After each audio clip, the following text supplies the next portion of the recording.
नमस्कार दोस्तों, मैं इंजीनियर आशुतोष पाठक आपका स्वागत करता हूं आपके अपने चैनल सिविल पितामह सिविल इंजीनियरिंग ट्रेनिंग इंस्टीट्यूट में। तो फ्रेंड्स, आज के वीडियो में हम बात करेंगे how to calculate reinforcement in slab, यानी स्लैब में रेनफोर्समेंट कैसे कैलकुलेट किया जाता है और उसका बजट कैसे निकाला जाता है, इस वीडियो में समझने वाले हैं।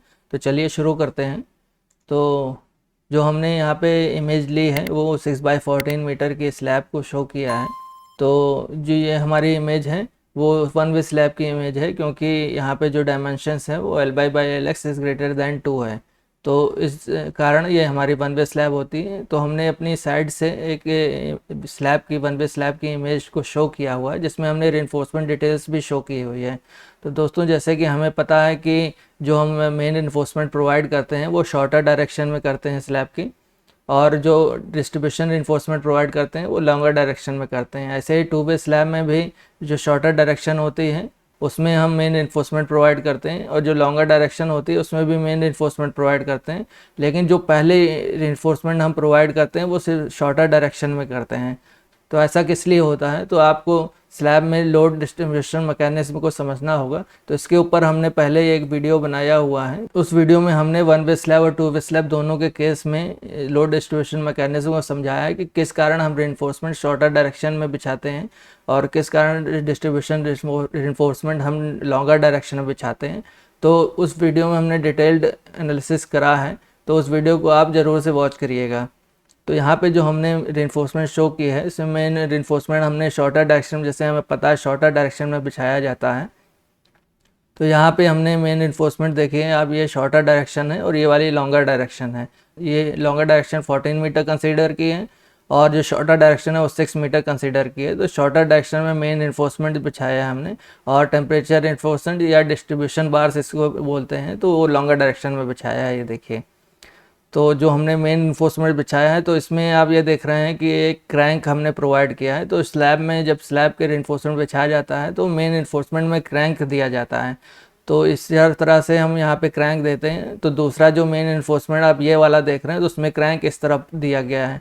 तो दोस्तों, जो हम क्रैंक प्रोवाइड करते हैं वो अल्टरनेट डायरेक्शन में करते हैं, यानी एक क्रैंक इस डायरेक्शन में होगा तो दूसरा हमारा जो मेन बार होगा उसमें क्रैंक इस डायरेक्शन में होगा। वैसे ही आप ये देख रहे हैं तीसरा इस डायरेक्शन में है तो चौथा इस डायरेक्शन में। इस तरह से जो हम क्रैंक प्रोवाइड करते हैं वो अल्टरनेट डायरेक्शन में करते हैं। और डिस्ट्रीब्यूशन रेनफोर्समेंट देख रहे हैं आप, ये पूरा स्ट्रेट है। अगर ये हमारी टू वे स्लैब होती तो हम इसमें क्रैंक प्रोवाइड करते हैं।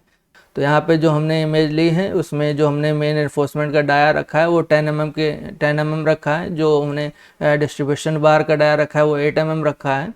और जो हमारा मेन बार की स्पेसिंग है, दो मेन बार के बीच की दूरी वो 150 mm ली है, और दो डिस्ट्रीब्यूशन बार्स की भी डिस्टेंस 150 mm ली है, यानी डिस्ट्रीब्यूशन बार की स्पेसिंग 150 mm यहाँ पे कंसीडर की है। तो मेन बार का डाया 10 mm लिया था, डिस्ट्रीब्यूशन बार 8 mm, मेन बार की स्पेसिंग 150 mm और डिस्ट्रीब्यूशन बार की स्पेसिंग 150 mm यहाँ पे ली थी हमने। तो 6x14 मीटर की हमारी स्लैब है, यानी 6 मीटर शॉर्टर डायरेक्शन है और 14 मीटर हमारी लॉन्गर डायरेक्शन है। तो अब देखते हैं कि मेन बार की प्लेसिंग कैसे की जाती है और कैसे हम मेन बार कितना, ये जानेंगे कि कितने number of main bars shorter direction में आ रहे हैं, मेन बार आ रहे हैं हमारे पास।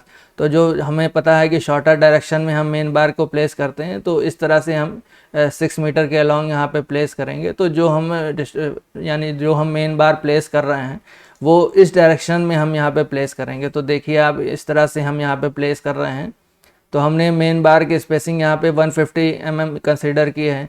तो हम यहाँ से इस या, और हमारे पास जो लॉन्गर डायरेक्शन है, ये जो हमारे पास ये वाली डायमेंशन है वो 14 मीटर हमने कंसीडर की है, और बीच की स्पेसिंग 150 mm है। तो दोस्तों, कितने नंबर ऑफ मेन बार्स हमारे इस डायरेक्शन में आ सकते हैं उसको निकालने के लिए यहाँ पे क्या करेंगे, जो हमारे मेन बार जो हमारी लेंथ है लॉन्गर डायरेक्शन की 14 मीटर डिवाइडेड बाय अगर हम स्पेसिंग कर देते हैं तो हमारे पास नंबर ऑफ मेन बार्स आ जाएंगे। तो इसमें क्या होता है कि जब हम एंड टू एंड यहाँ पे काउंट किया जाता है तो उसमें 1+ कर दिया जाता है। तो मेन बार की क्वांटिटी यहाँ से निकल आएगी 14 मीटर, जो हमारी लॉन्गर डायमेंशन की लेंथ है 14 मीटर, या क्योंकि हम इस डायरेक्शन में हम प्लेस कर रहे हैं। 150 mm यहाँ पे हमारे पास स्पेसिंग है और +1 कर देंगे क्योंकि हम एंड टू एंड यानी एंड टू एंड काउंट कर रहे हैं, तो वहाँ पे 1 प्लस कर दिया जाता है। तो 95 नंबर ऑफ मेन बार्स आ गया यहाँ पे। वैसे ही हम यहाँ पे टेम्परेचर रेनफोर्समेंट या डिस्ट्रीब्यूशन बार्स प्लेस करते हैं, वो हम लॉन्गर डायरेक्शन के अलाउंग करते हैं। जो हम लेंथ काउंट यानी जो हम डिस्ट्रीब्यूशन बार की स्पेसिंग यहाँ पे हमने ली थी 150 mm ली थी, तो जो हम डिस्ट्रीब्यूशन बार पे प्लेस कर रहे हैं वो इस डायरेक्शन में कर रहे हैं, यानी इस लेंथ के अलाउंग कर रहे हैं। तो हमें निकाल यानी कितने नंबर ऑफ डिस्ट्रीब्यूशन बार्स आएंगे उसको निकालने के लिए हमें ये वाली लेंथ को कंसीडर करना पड़ेगा।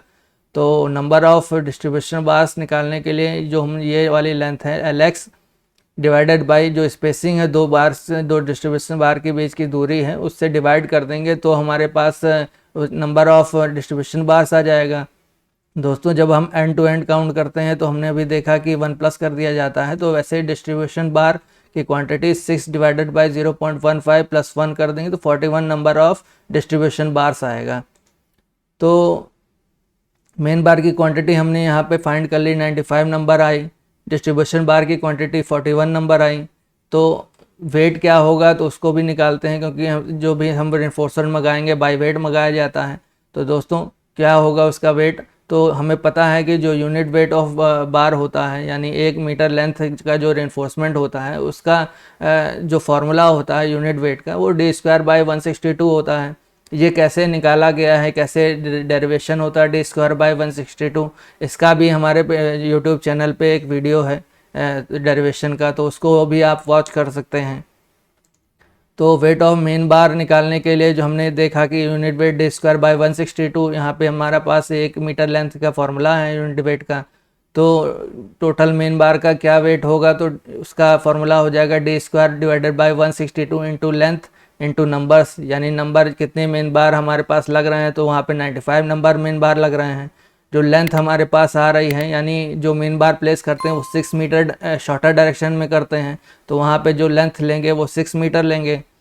डी यहाँ पे मेन बार के डाया है, तो हमने 10 mm मेन बार का डाया रखा था, तो वहाँ पे जब हम फॉर्मूला पुट कर देंगे डी हमारे पास 10 mm है, लेंथ हमारे पास 6 मीटर है, नंबर्स यानी 95 नंबर ऑफ मेन बार हमारे पास आ रहे हैं डिवाइडेड बाई 162। जब फॉर्मूला पुट कर देंगे तो 351.85 kg आएगा।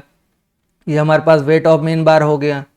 वैसे ही डिस्ट्रीब्यूशन बार की भी हमारे पास वेट निकालना पड़ेगा, तो डिस्ट्रीब्यूशन बार का वेट कितना होगा, तो सेम फार्मूला दोस्तों यूज़ करेंगे। यहाँ पे डिस्ट्रीब्यूशन बार की जो हमारे पास डाया है वो 8 mm है, जो लेंथ है वो 14 मीटर है, क्योंकि 14 मीटर लेंथ में हम यहाँ पे डिस्ट्रीब्यूशन बार प्लेस कर रहे हैं। आपने देखा कि वन वे स्लैब में जो डिस्ट्रीब्यूशन बार प्लेस कर रहे थे वो लॉन्गर डायरेक्शन के अलॉन्ग कर रहे थे, तो वहाँ पे जो लेंथ लेंगे वो 14 मीटर लेंगे। नंबर ऑफ डिस्ट्रीब्यूशन बार्स हमने यहाँ पे निकाल रखा है 41 नंबर, और डिवाइडेड बाय जब 162 करेंगे तो हमारे पास आएगा वैल्यू 226.76 kg, यानी डिस्ट्रीब्यूशन बार का जो वेट निकल के आ रहा है 226.76 kg आ रहा है, और मेन बार का वेट आ रहा है 351.85 kg। तो दोस्तों यहाँ पे हमारे पास weight of main bar weight of distribution bar calculate हो गया, तो टोटल हमारे पास वेट हो जाएगा weight of main bar plus weight of distribution bar होगा total weight of reinforcement 578.61 kg, यानी जो हमारे पास टोटल रेनफोर्समेंट का जो वजन होगा वो 578.61 kg होगा। यानी इतना हमें रेनफोर्समेंट बाय वेट मंगाना पड़ेगा इस स्लैब को कास्ट करने के लिए। तो दोस्तों इसका प्राइस कितना होगा इस रेनफोर्समेंट का, तो वो भी निकाल लेते हैं। तो दोस्तों जैसे कि हमारे एरिया में 46 रुपीज़ पर kg एवरेज अमाउंट होता है जो रेनफोर्समेंट का। तो दोस्तों प्राइस कैसे निकालेंगे, तो उसके लिए हमारे पास पर kg वेट यानी पर kg रेनफोर्समेंट का प्राइस पता होना चाहिए या पर टन में पता होना चाहिए, उससे पर kg निकाल लिया जाता है। तो हमारे जो एरिया है उसमें 46 रुपीज़ पर kg के हिसाब से हमारे पास रेनफोर्समेंट अवेलेबल हो जाता है एवरेज कंडीशन में। तो वो यानी हमारे पास जो टोटल रेनफोर्समेंट है 578.61 kg है, और 1 kg का पैसा 46 रुपीज़ है, तो 578 kg का कितना होगा, तो 578.61 इंटू 46 कर देंगे तो 26,616 रुपीज़ आएगा दोस्तों यहाँ पे। तो इतना पैसे का रेनफोर्समेंट हमें मंगाना पड़ेगा, यानी आपको रेनफोर्समेंट मंगाने के लिए इतने पैसे की रिक्वायरमेंट होगी। तो जो बाइंडिंग वायर दोस्तों, जैसे कि हमें पता है कि रिइंफोर्समेंट जब भी मंगाते हैं बंधवाते हैं तो उसके लिए बाइंडिंग वायर की ज़रूरत होती है, क्योंकि जॉइंट्स को कसने के लिए, दो रिइंफोर्समेंट को बांधने के लिए हमें बाइंडिंग वायर चाहिए होता है। तो बाइंडिंग वायर भी हमें मंगाना पड़ेगा। तो उसका क्या कैलकुलेशन होता है, तो दोस्तों हमने एक थंब रूल यहाँ पे होता है 10 kg पर टन। तो यानी 1 टन सरिया को बंधवाने के लिए हमें 10 kg बाइंडिंग वायर की रिक्वायरमेंट होती है। तो यहाँ पे हमने टोटल वेट और इन्फोर्समेंट हमारा 578.61 kg है। तो इसके लिए कितनी रिक्वायरमेंट होगी, तो उसके लिए सिंपल मैथमेटिकल यहाँ पे कैलकुलेशन है। तो आप यहाँ पे उससे निकाल सकते हैं 578.61 इंटू 10 डिवाइडेड बाई 1000 कर देंगे तो 5.78 kg यहाँ पे हमारे पास बाइंडिंग वायर की क्वांटिटी आएगी कि इतने वजन का बाइंडिंग वायर मंगवाना है हमको। उसका प्राइस क्या होगा, तो पर केजी वेट यानी पर केजी का जो हमारे पास कॉस्ट है उससे मल्टीप्लाई कर देंगे तो बाइंडिंग वायर की कॉस्ट निकल आएगी। तो 5.78 इंटू 65 यानी 65 रुपीज़ पर केजी के हिसाब से बाइंडिंग वायर आता है। तो 5.78 केजी के लिए कितना लगेगा पैसा, तो 5.78 इंटू 65 तो 377 रुपीज़ यहाँ पे हमारे पास बाइंडिंग वायर आ जाएगा। वैसे ही यानी रेनफोर्समेंट है तो हमें उसको बंधवाने के लिए लेबर चाहिए। तो हमारे जो एरिया है उसमें जो लेबर रेट है वो 6.5 रुपीज़ पर केजी से 7 रुपीज़ पर केजी के हिसाब से रहता है। तो हमने यहाँ पे 6.5 रुपीज़ पर केजी लिया हुआ है। तो इक्वल टू 578.61 इंटू 6.5 यानी 6.5 रुपीज़ पर केजी है। तो 578.61 के लिए कितना होगा, तो मल्टीप्लाई कर देते हैं दोनों को, तो 3761 रुपीज़ यहाँ से निकल के आता है। यानी इतनी जो रिइंफोर्समेंट है हमारे पास उसको बंधवाने के लिए इतना लेबर कॉस्ट आएगा। तो दोस्तों टोटल कॉस्ट अब निकाल लेते हैं। तो total cost of slab reinforcement यहाँ से हमारे पास आएगा 26,616 रुपीज़ जो रिइंफोर्समेंट की कॉस्ट निकली थी, 377 रुपीज़ जो हमारे पास बाइंडिंग वायर की कॉस्ट निकली थी, और 3761 रुपीज़ जो हमारे पास लेबर की कॉस्ट है। यानी इन्फोर्समेंट बंधवाने की जो लेबर लग रहा है उसका कितना पैसा लग रहा है, वो 3761 रुपीज़ है।